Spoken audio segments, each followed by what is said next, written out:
Salut à tous, nous voici dans une toute nouvelle vidéo. Cette fois-ci, ça va être une vidéo sur Instagram. Comment bien réussir sur Instagram. Donc n'hésitez pas à me suivre, c'est Big Beauty Tube partout, sauf le blog qui est Easy Beauty Style. Sans plus tarder, on va tout de suite commencer.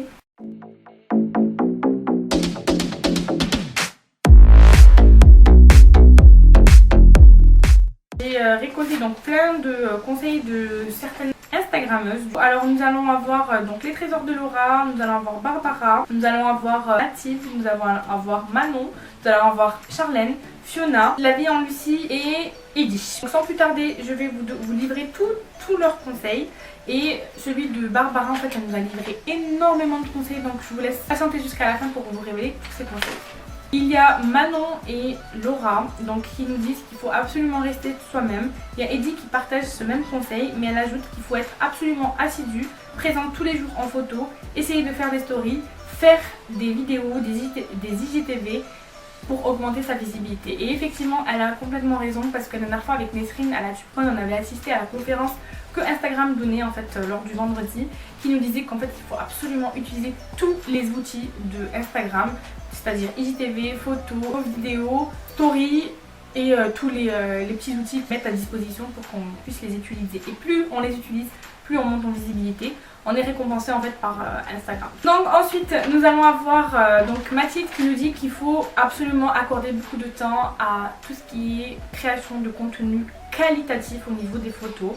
Il faut être soi-même, donc on nous le répète aussi. Pas de rôle, diversifier son contenu pour atteindre un maximum de personnes. Il y a Charlène qui nous dit qu'il faut absolument être proche de sa communauté, répondre assez vite, être honnête sur les produits et être soi-même. Donc être soi-même, ça revient pas mal, c'est la troisième personne qui le dit. Ensuite il y a Lucie qui dit c'est dans la personnalité, encore une fois, naturelle et sincère, spontanée, il faut absolument en fait mettre le paquet. La qualité photo, mais aujourd'hui tout le monde propose de belles photos, il faut avoir en fait la personnalité en plus qui peut faire la différence. Donc Fiona qui nous dit alors être régulier, parler des sujets qui nous intéressent, parce que parler des sujets que pour faire le buzz, bah, ça sert à rien et puis on le voit, ça n'intéresse pas trop les gens. Il faut vraiment être assidu. Si on a une petite communauté, elle dit qu'il faut chercher à d'abord la fidéliser, faire du contenu qui lui plaît à cette communauté.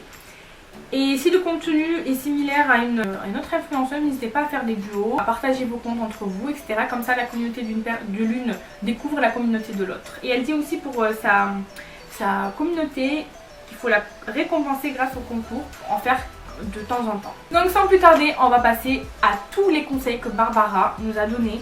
Barbara, elle est trop mignonne, elle a pris grave le temps pour lister tous ses conseils. D'ailleurs, n'hésitez pas à vous abonner et à aller checker le compte de toutes les filles dont j'ai parlé, qui nous ont aidé en fait, qui nous aident à essayer d'améliorer notre Instagram. Donc je vous mets leur compte en barre d'infos. Et n'hésitez pas à liker aussi pour avoir une partie 2, parce qu'en fait j'ai réfléchi à tous les conseils que j'ai reçus lors de la conférence la dernière fois par rapport à ce que Instagram a donné. Après ça fait quelques mois maintenant, je sais pas si ça a changé, mais je peux vous faire une partie 2 si ça vous intéresse. Donc n'hésitez pas à liker la vidéo. Alors Barbara dit qu'il faut faire attention. Si la personne par exemple qui vous suit, elle a plus de 1500 abonnements, va être un abonné fantôme, parce qu'en fait votre publication elle passera inaperçue sur les 1500 publications qui peuvent surgir tous les jours ou toute la semaine. Alors selon Barbara, il faut absolument avoir un joli feed, un feed harmonieux, donc des photos avec le même filtre, etc. Elle dit que tout dépend du thème, mais il faut absolument montrer sa tête ou la tête d'une personne. Donc encore une fois, si vous faites de la cuisine, c'est de la cuisine, c'est la bouffe qu'on doit voir. Elle dit aussi pas trop de posts partenariat, car l'algorithme Instagram les cache. Elle dit ça par rapport à son expérience personnelle ainsi qu'à l'expérience de ses copines instagrammeuses qui lui ont dit. Elle conseille aussi d'inviter sa communauté à être active en posant des questions sur le post. Par exemple, vous dites voilà, qu'est-ce que vous faites pendant la journée, vous racontez aussi ce que vous faites et vous pouvez demander, il faut s'intéresser aussi à sa communauté pour par exemple savoir ce qu'elle fait, si vous avez des points en commun et tout, vous pouvez échanger sur un sujet qui vous passionne tous quoi. Quand par exemple vous postez une photo, n'hésitez pas à mentionner des marques et des gros comptes qui partageront à leur tour votre publication. Alors ce sont des marques par exemple qui correspondent par rapport à la tenue que vous portez bien évidemment. N'oubliez pas de faire des concours, elle dit. Donc c'est un peu ce que dit Fiona aussi, donc n'hésitez pas à récompenser votre communauté. Elle dit aussi qu'il faut passer et commenter les publications de vos abonnés. Si vous oubliez, ça permet de leur dire oh coucou, on est toujours là, on existe. Instagram nous cache nos publications mais on existe toujours.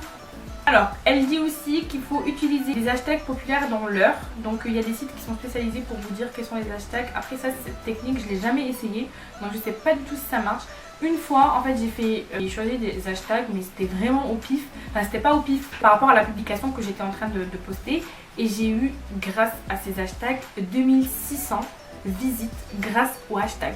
Donc c'est ouf. C'est vraiment ouf. Elle dit aussi qu'il faut trouver les hashtags shadowbanned.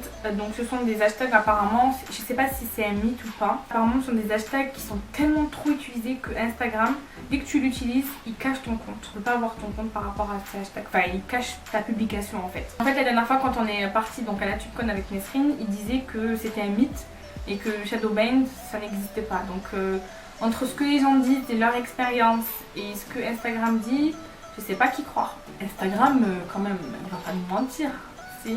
Je sais pas si ça reste un mythe, ça existe vraiment ou pas, je sais pas. Elle conseille aussi de faire des partages de comptes, par exemple sur des stories, etc. Mais pas trop non plus, parce que sinon votre communauté va se lasser de ce que vous partagez. Et aura par exemple l'effet inverse, elle se désabonnera si jamais vous les saoulez. Et dernière chose, elle parle aussi des groupes d'entraide. Ça permet d'augmenter les interactions pour tromper en fait l'algorithme Instagram.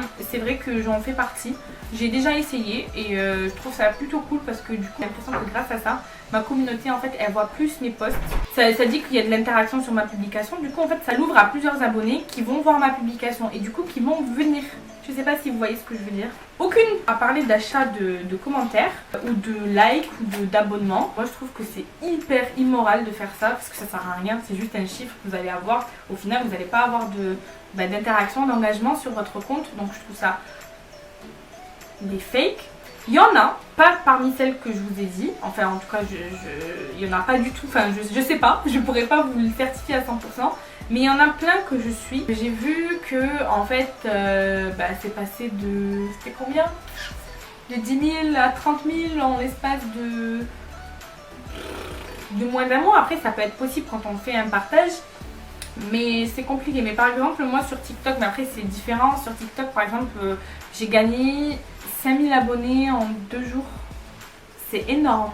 C'est énorme. Donc parfois en fait ça va ralentir. Donc en fait les abonnements, on ne sait pas si par exemple on apparaît. En fait c'est nous et notre chance et nous l'algorithme ce qu'il va décider de faire de notre compte en fait. Il y en a plein qui achètent des abonnés, qui achètent des likes, qui achètent des commentaires. C'est tellement immoral. Moi je pourrais pas. Je préfère rester avec mes 2300 abonnés. Je suis très contente que d'avoir 50 000 abonnés, zéro engagement. Et il y en a beaucoup qui le font. C'est triste et malheureux tout ça.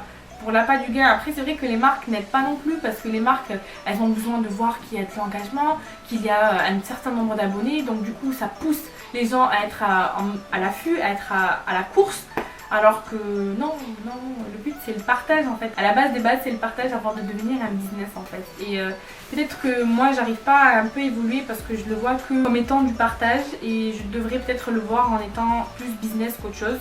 Mais j'arrive pas, c'est compliqué et je me dis que peut-être que c'est pour ça que je stagne aussi sur YouTube. C'est pour ça que je stagne un peu sur les autres réseaux sociaux. Peut-être parce que je le vois pas vraiment en mode business, que je le vois juste, je le fais par passion quoi. Donc pourtant en fait, je me dis que la passion, ça... Je sais pas, je me pose plein de questions. Mais bon, bref, j'espère en tout cas que cette vidéo vous aura plu, j'espère qu'elle vous aura aidé. Merci encore aux filles qui m'ont aidé, qui nous ont aidé, qui nous ont donné tous ces conseils. Merci d'avoir pris le temps de le faire les filles.